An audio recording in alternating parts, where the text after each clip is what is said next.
Hello there, it's Taxman, and first off I'd like to apologize for not doing a Wine Tasting Tuesday video last night, but one, since I've been busy getting ready for BronyCon this week, I decided that I would hold off since I would be traveling, and I'd spent enough money buying things to prepare, and I'm going to spend a lot of money when I'm over there, of course.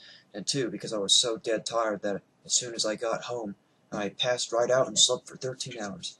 So, this will be my last video before BronyCon, and I will be busy that entire weekend, so even though I may record some things, I won't be able to upload them until after I get back. If you see me there, if you play nice, then we can talk, or you can ask me questions and I can explain things, or we could just say hello, or maybe if you're cool or something, we could hang out. I am going to be meeting with a bunch of my old friends and some new friends as well, so that will be fun.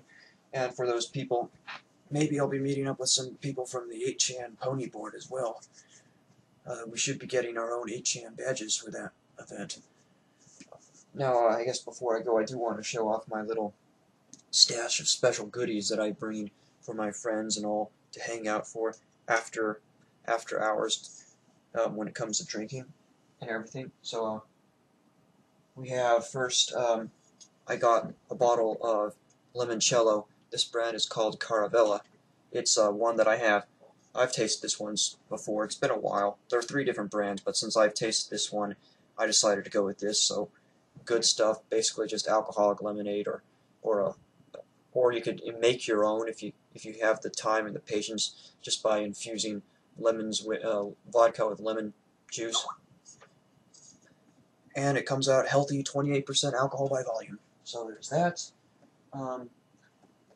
Another thing has been a bit of a tradition to bring a bottle of champagne or sparkling wine.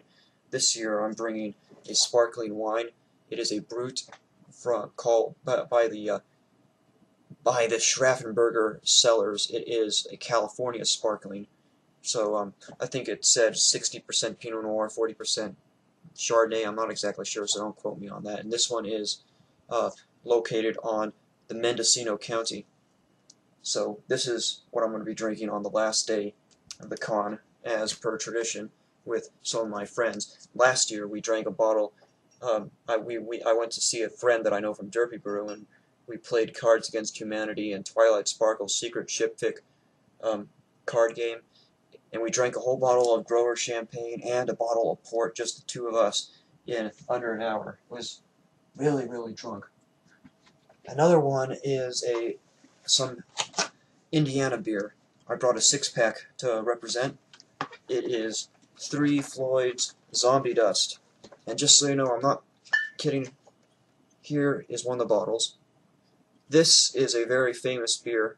Well, it is at least among beer geeks, it is one of Indiana's most famous beers from Indiana's most famous brewery. Of course, if you ask the beer geeks, the absolute most famous one, or highly sought after one that they do, is called the Dark Lord, and it's an imperial barrel-aged stout. It's released once a year on one day, and the tickets, when they put them online, they sell out in less than a minute, and people will line up for hours to get their bottle. This one, though, is the most sought after that they do on a regular. They brew year round, and it's very hard to find. And then finally, I've got a bottle of absinthe. It is called Vaux Pontalier Absinthe Francais Supérieur, and it is an absinthe from the Pontalier in France, which, according to the description, what used to be where they brewed a whole bunch of where they would distill a lot of the absinthe. So this one is very highly rated. I haven't tried it yet, but I trust the reviews that I read, and the wines and the salespeople who helped me, who I asked the questions about. So this comes out at 65% alcohol. This will be very good, an intellectual drink. And of course, to go along with the absinthe, I've got sugar cubes and a slotted absinthe spoon. What you do is you put the sugar cube on it, and then you drip cold water over the ice cube until it slowly dissolves and sinks into the absinthe, and when it does, it's called lushing. It turns from a bright green color to a more translucent yellow.